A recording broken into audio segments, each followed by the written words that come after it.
પાકિસ્તાને કરેલા ડ્રોન અટેકને લઈને મોટો ખુલાસો થઈ રહ્યો છે। પાકિસ્તાને ચીન અને તુર્કીના ડ્રોનનો કર્યો હતો ઉપયોગ। સૂત્રો દ્વારા આ મહત્વની માહિતી સામે આવી રહી છે। મોટાભાગના ડ્રોનમાં વિસ્ફોટકો ન હોવાની વાત છે। ફક્ત આ ડ્રોન ખાલી હતા। કુલ 500 ડ્રોન શોધી કાઢવામાં આવ્યા છે। પાકિસ્તાને ડ્રોન 3 વેવમાં મોકલ્યા હતા। 50 ડ્રોનને તોડી પડાયા છે। 20 ડ્રોન સોફ્ટ ટાર્ગેટ કરાયા છે। लद्दाख, जम्मू, पंजाब, राजस्थान અને પંજાબના કુલ 24 સ્થળોએ આ ડ્રોન મોકલ્યા હતા। પાકિસ્તાને શિલ્કા L-70 ઝૂ MM બંદૂક સાથે એન્ગેજ કરેલા હતા। આ ડ્રોન જે અલગ જે આપણે છેલ્લા 2 દિવસથી આ રીતે મળી આવ્યા છે આ ડ્રોન, અને એ ડ્રોન ફક્ત ખાલી ખોખા જ હતા તે પ્રકારની વિગતો સામે આવી છે। હવે આ ડ્રોન કોની પાસેથી ખરીદ્યા હતા? પાકિસ્તાને તો ચીન અને તુર્કી પાસેથી આ ડ્રોન ખરીદ્યા હતા, અને તે બ્લાસ્ટ થયા વગર જ તેઓ પડી ગયા હતા। અને સીધો એનો મતલબ પણ એ થઈ રહ્યો છે કે એ ડ્રોનમાં કંઈ જ ન હતું, ખાલી ખોખા સમાન આ ડ્રોન હતા। તો પંજાબ બોર્ડર પર સુરક્ષા કડક કરાઈ છે। પંજાબ બોર્ડર પર 9 એન્ટ્રી ડ્રોન કરાયા છે તૈનાત। રાજસ્થાનના બોર્ડર વિસ્તારોમાં અલર્ટ, ડ્રોન ઉડાડવા પર અને ફટાકડા ફોડવા પર પ્રતિબંધ છે। જેસલમેરમાં જુલુસ કે શોભાયાત્રા કાઢવા પર પણ પ્રતિબંધ છે। જેસલમેરમાં તમામ સાર્વજનિક આયોજનો પર રોક લગાવવામાં આવી છે। રાજસ્થાનના બાડમેરમાં પણ અલર્ટ જાહેર કરવામાં આવ્યું છે। તો ચંદીગઢમાં સાંજે 7 વાગે બંધ થશે બજારો। હરિયાણાના પંચકુલામાં પણ સાંજે 7 વાગ્યાથી બ્લેકઆઉટ। પંચકુલામાં માત્ર મેડિકલ દુકાનો જ ખુલ્લી રહેશે। તો આ તરફ ગૃહ મંત્રાલયમાં યોજાઈ મહત્વની બેઠક। ગૃહમંત્રી અમિત શાહે યોજી હાઈ લેવલની બેઠક। BSF, CISFના DG સાથે તેઓએ બેઠક કરી હતી। ગૃહ મંત્રાલયની બેઠકને લઈને આ મોટી જાણકારી સામે આવી છે।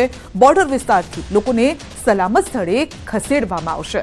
બોર્ડર વિસ્તારમાં આરોગ્ય સુવિધાઓ વધારવાના આદેશ અપાયા છે। તો કેન્દ્રીય સ્વાસ્થ્ય મંત્રાલયમાં યોજાઈ છે બેઠક, અને સ્વાસ્થ્ય મંત્રી JP નડ્ડાએ આ સમીક્ષા કરી છે હાલની જે પરિસ્થિતિ છે તેની। દેશભરની હોસ્પિટલોમાં સુવિધા અંગે સમીક્ષા કરવામાં આવી છે।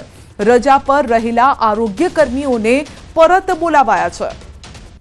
તો 48 કલાકમાં ફરી બંધ કરાયું છે લાહોર એરપોર્ટ। લાહોર એરપોર્ટ ફરી બંધ કરવામાં આવ્યું છે, અને હજુ તો 48 કલાક જ થયા હતા ઓપન કરે અને ફરીથી તેને બંધ કરવામાં આવ્યું છે। કારણ કે ગઈકાલ રાત્રે પણ આપણે જોયું હતું કે લાહોરમાં જે રીતે ભારતે પણ જે રીતે જવાબી કાર્યવાહી કરી હતી, ત્યારબાદ પાકિસ્તાન જે રીતે બોખલાઈ પણ ગયું છે, ડરી પણ ગયું છે, તેને જોતા તેણે બંધ કરી દીધું હતું, અને ફરી હવે તેને લાહોર એરપોર્ટ ફરી બંધ કરાયું છે। બંધ કર્યું, ત્યારબાદ ઓપન, અને હવે ફરી બંધ કરાયું છે।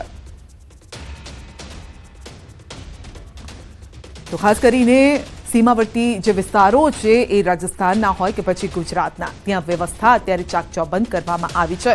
જેસલમેર અને બાડમેરની જો વાત કરીએ તો ત્યાં ડ્રોન ઉડાડવા પર પ્રતિબંધ છે। હાલની જે આપણે વાત કરીએ તો હાલનો જે સિઝન ગાળો છે, લગ્નની સિઝન પણ છે।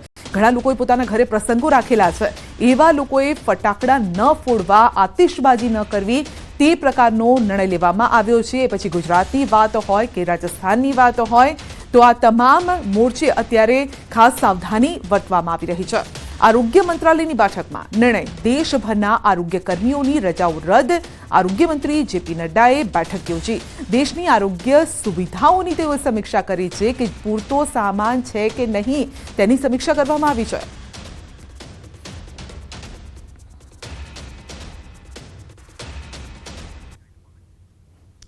તો રક્ષામંત્રીની બેઠક, આ સાથે ગૃહમંત્રીની પણ બેઠક, આરોગ્ય મંત્રીની બેઠક, અને બેંકોના MD સાથે પણ બેઠક કરી હતી।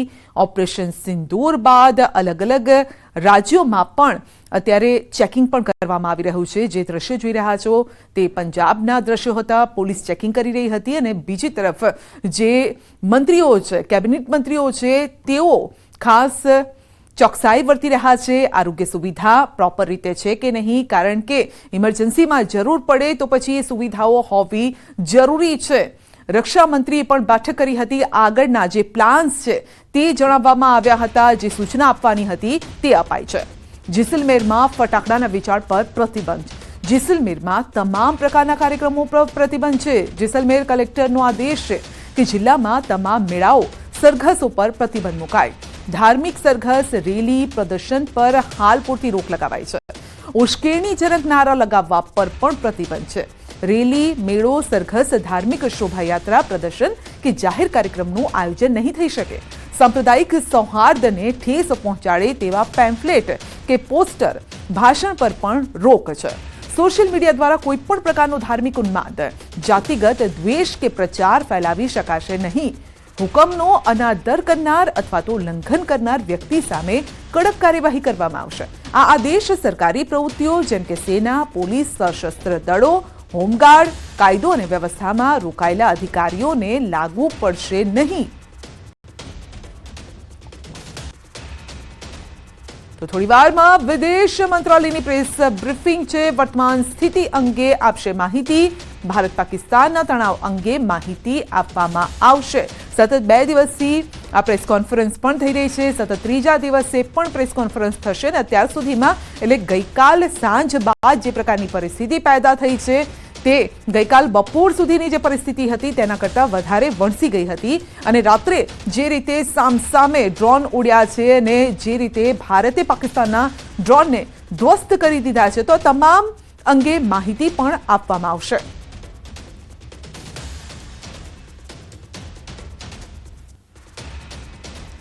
તો 15મી મે સુધી ડ્રોન ઉડાડવા પર પ્રતિબંધ છે. 15 મે સુધી ગુજરાતમાં ફટાકડા ફોડવા પર પ્રતિબંધ છે. કોઈ પણ સમારંભ હોય, કાર્યક્રમ હોય, ફટાકડા નહીં ફોડી શકાય, ડ્રોન પણ નહીં ઉડાડી શકાય.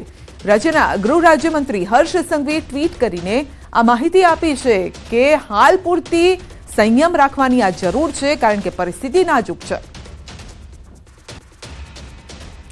તો તણાવભરી સ્થિતિને લઈને ગુજરાતમાં અલર્ટ છે. કચ્છ, બનાસકાંઠા, પાટણ જિલ્લામાં તકેદારી વધારી દેવાઈ છે.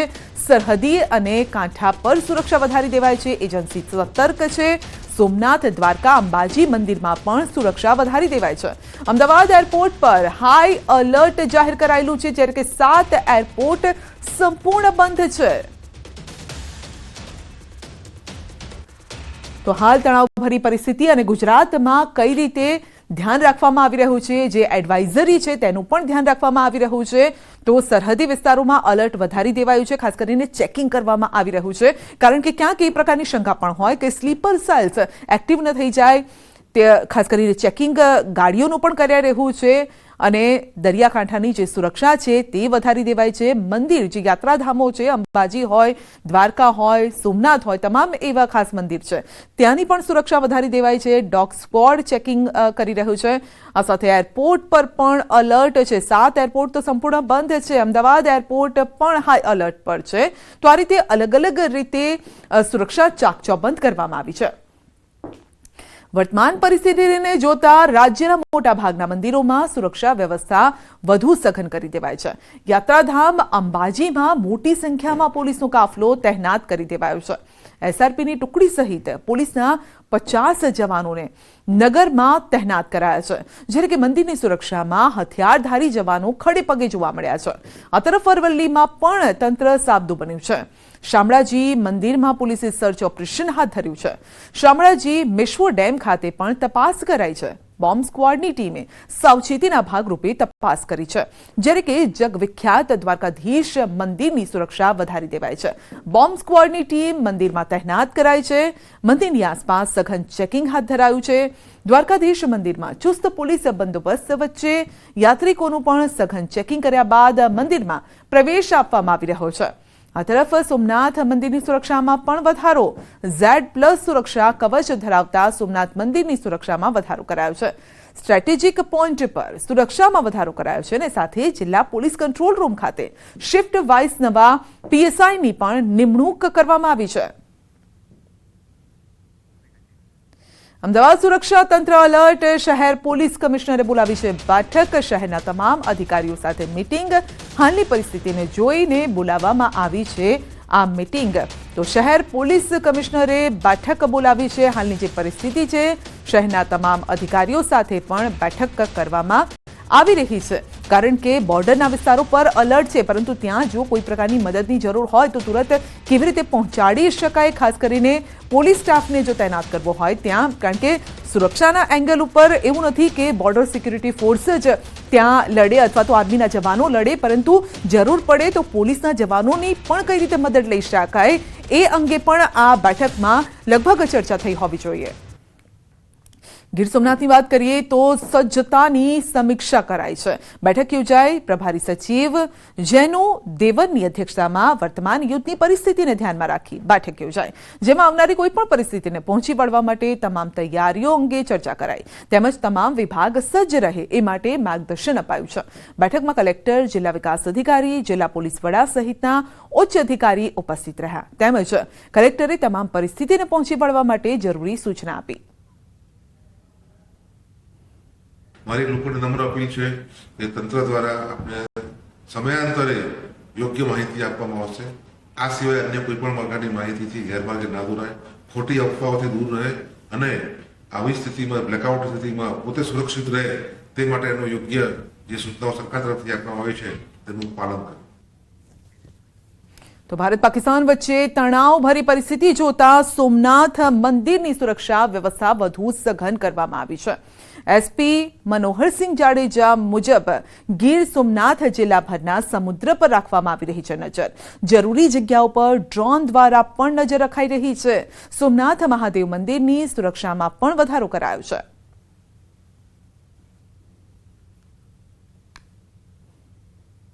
પોલીસની હાજરી, પોલીસનું ચેકિંગ, ફ્રિસ્કિંગ, બોટ દ્વારા પેટ્રોલિંગ, હોસ્ટેલ સાથે joint patrolling, local fisherman group સાથે, લોકલ વિલેજ આગેવાનો સાથે મીટિંગ, એમના દ્વારા માહિતી મેળવવાની કામગીરી, ડ્રોનથી સર્વેલન્સ, સોશિયલ મીડિયા વોચિંગ, આ તમામ એક્ટિવિટી અત્યારે પૂરજોશમાં ચાલે છે અને અમે લોકોના સહયોગ સાથે આ સુરક્ષા વ્યવસ્થા મજબૂત કરી રહ્યા છીએ. તો વલસાડમાં વહીવટીતંત્ર અને પોલીસ એલર્ટ મોડ પર છે. જિલ્લાના 70 કિલોમીટર દરિયા કિનારા વિસ્તારમાં વિશેષ તકેદારી રખાય છે. મહત્વનું છે કે વલસાડના દરિયા કિનારા વિસ્તારમાં 25થી વધુ ગામો આવેલા છે, જ્યારે કે કિનારા વિસ્તારના 6 પોલીસ સ્ટેશન છે, અને જેથી કિનારાના વિસ્તારોમાં સઘન ચેકિંગ હાથ ધરાયું છે. અને સાથે જ દરિયા કિનારાના સ્થાનિકો અને માછીમારોની બેઠક યોજાઈ, જેમાં દરિયામાં શંકાસ્પદ ગતિવિધિ કે કોઈ અજાણ્યા વ્યક્તિ દેખાય તો તુરંત જ પોલીસને જાણ કરવા માટે સૂચના અપાઈ છે. ખાસ કરીને ફિશરમેન વોચ ગ્રુપ જે બનાવવામાં આવ્યા છે, વોચ ગ્રુપના સભ્યોને સાથે રાખીને તમામ ફિશરમેન સાથે 1-to-1 મિટિંગ કરવામાં આવી રહી છે. વિસ્તારના ગામડાઓના સરપંચોના વોટ્સઅપ ગ્રુપમાં પણ અલગ અલગ મેસેજીસ પાસ કરવામાં આવ્યા છે. તમામ જગ્યાએ થાણા અધિકારીએ મિટિંગ લીધી છે અને આ પરિસ્થિતિને ધ્યાને રાખીને વિસ્તારમાં કોઈપણ પ્રકારની શંકાસ્પદ પ્રવૃત્તિ, દરિયાકાંઠે કોઈ શંકાસ્પદ પ્રવૃત્તિ કે કોઈ શંકાસ્પદ વ્યક્તિની હિલચાલ દેખાય તો તાત્કાલિક પોલીસ કંટ્રોલ રૂમ વલસાડ સાથે સાથે ડિઝાસ્ટર કંટ્રોલ રૂમ વલસાડ જિલ્લાનો જે ડિઝાસ્ટર કંટ્રોલ રૂમ કલેક્ટર કચેરી ખાતે કાર્યરત છે તે, અને એની સાથે સાથે જે નેશનલ જે હેલ્પલાઇન નંબર છે 1093 કોસ્ટલ સિક્યુરિટીની પણ જાણ કરવા માટે તમામને જાણ કરેલી છે. તો બનાસકાંઠાના સરહદી ગામોમાં અલર્ટ બાદ ગામડાઓમાં કેવી સ્થિતિ છે? એમએલએ સ્વરૂપજી ઠાકોર સરહદી વિસ્તારની મુલાકાતે. સુઈગામ આસપાસના વિસ્તારની તેઓએ મુલાકાત લીધી છે. વર્તમાન સ્થિતિને લઈ સ્થાનિક તંત્રની સૂચનાનું પાલન કરવા અને ગભરાવવું નહીં તે અંગે પણ તેઓએ વાતચીત કરી, લોકોને માર્ગદર્શન આપ્યું. સ્થાનિકો, તંત્ર અને બીએસએફને મદદ થવા પરિસ્થિતિમાં અત્યારે જે પરિસ્થિતિ છે તેમાં મદદરૂપ થવા માટે, સહયોગ કરવા માટે લોકો પણ તત્પર હોય તે પ્રકારની વિગતો મળી રહી છે.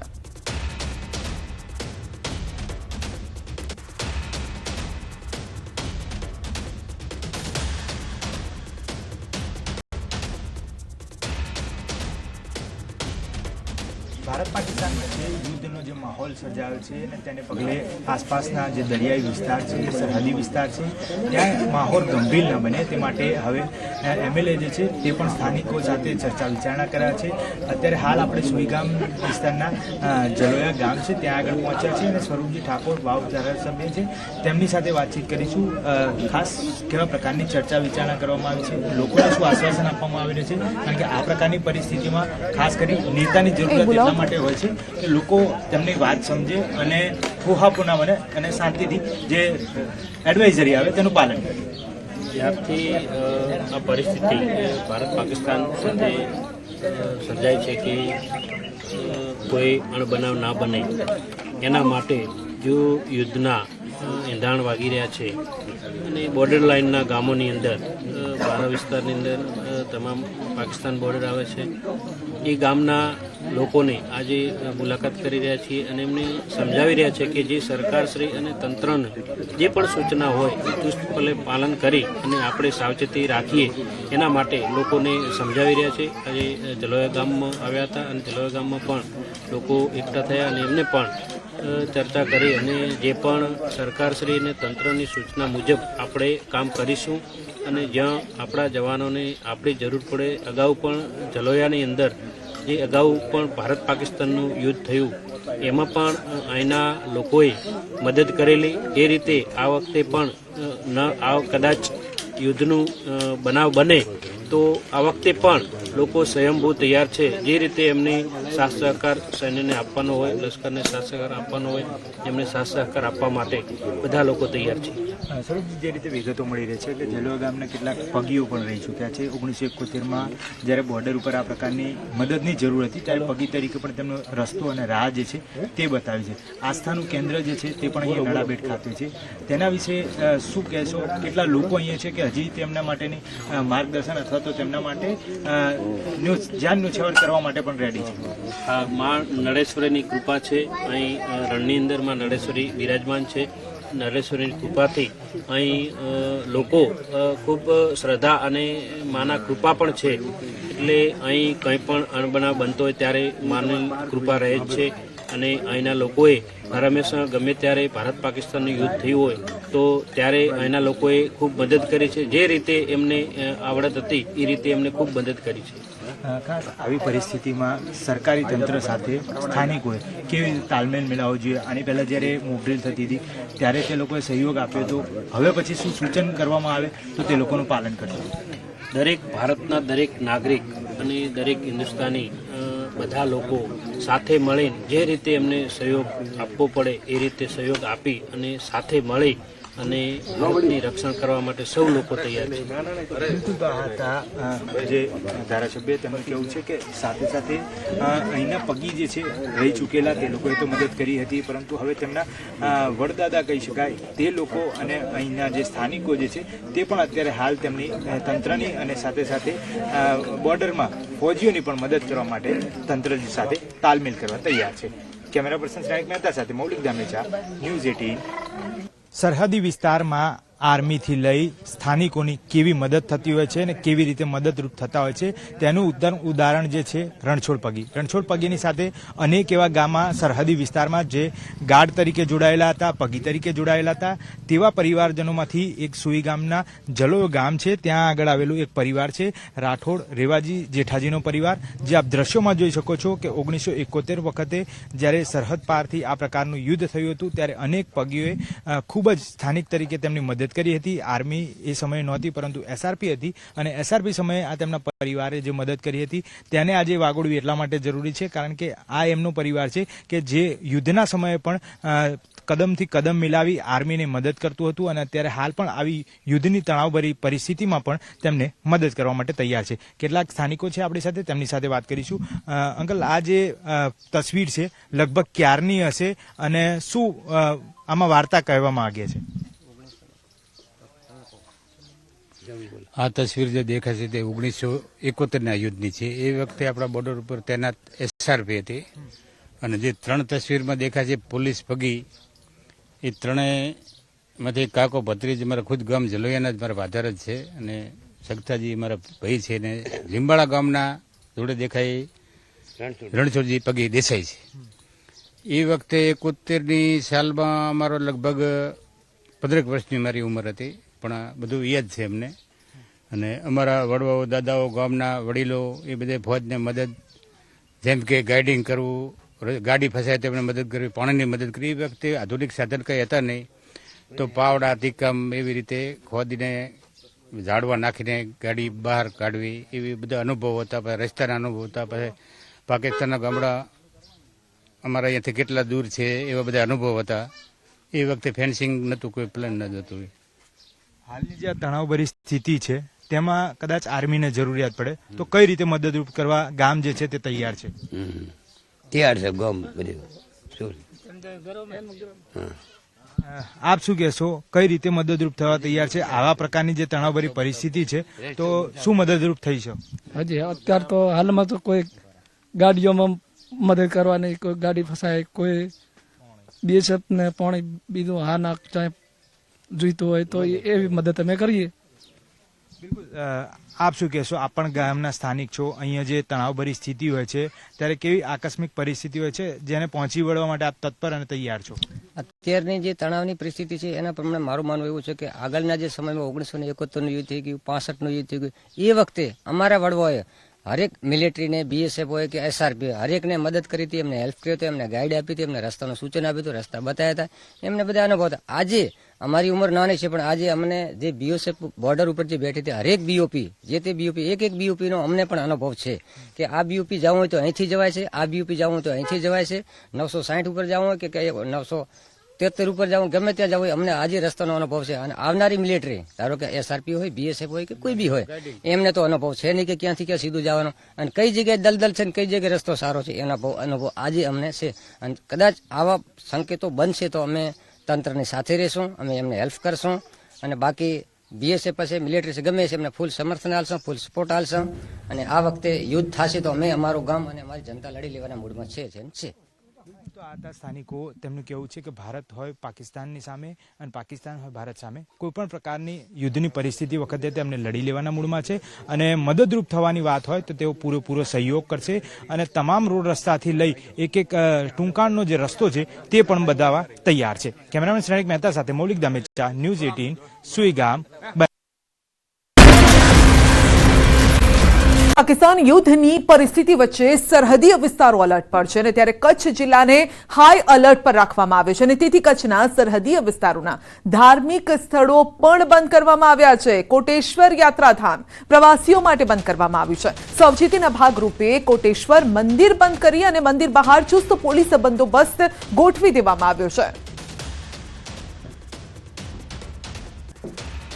તો અંગે જ વધુ અપડેટ મેળવીશું. ગૌતમ આપણી સાથે જોડાઈ ગયા છે અને તેમની પાસેથી જ વધુ અપડેટ મેળવવાનો પ્રયત્ન કરીએ. ખાસ કરીને જે બોર્ડર એરિયા છે તે બોર્ડર એરિયા અત્યારે ત્યાં ચાક ચોબંધ પોલીસનો ચુસ્ત બંદોબસ્ત છે, બીએસએફ પણ અમુક જગ્યાએ તૈનાત છે અને એ વચ્ચે જે મંદિરો છે, યાત્રાધામો છે, તેની સુરક્ષામાં ગૌતમ વધારો કરવામાં આવ્યો છે.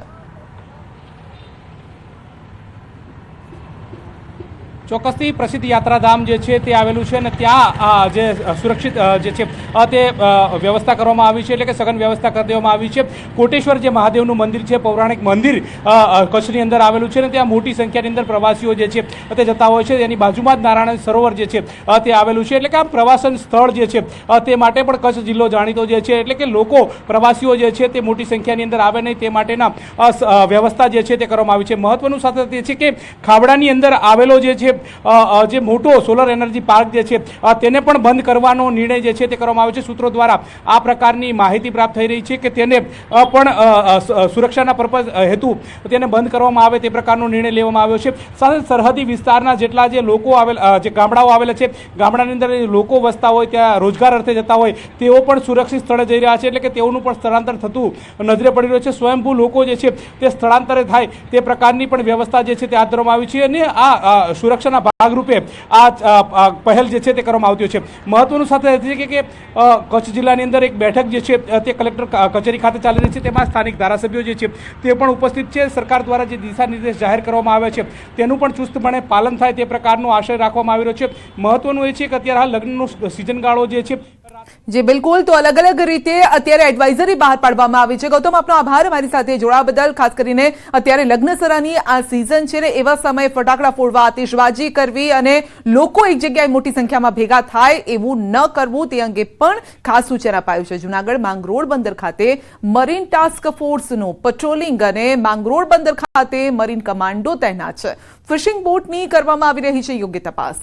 ફિશિંગ પોઈન્ટ અને લેન્ડિંગ પોઈન્ટ પર કમાન્ડો કરી રહ્યા છે patrolling. DYSP marine task force ઉપરી અધિકારીઓની સૂચનાથી કરી રહ્યા છે કામગીરી. આવનાર તમામ ફિશિંગ બોટને અમે ખૂબ જ ઝીણવટભરી રીતે ચેક કરીએ છીએ, તેમજ જેટલા પણ ફિશિંગ પોઈન્ટ છે, લેન્ડિંગ પોઈન્ટ છે, જ્યાં ભવિષ્યમાં કંઈ પણ લેન્ડિંગ થયેલું હોય એ જગ્યાએ પણ અમારા commando, marine commando round the clock કામગીરી કરે છે.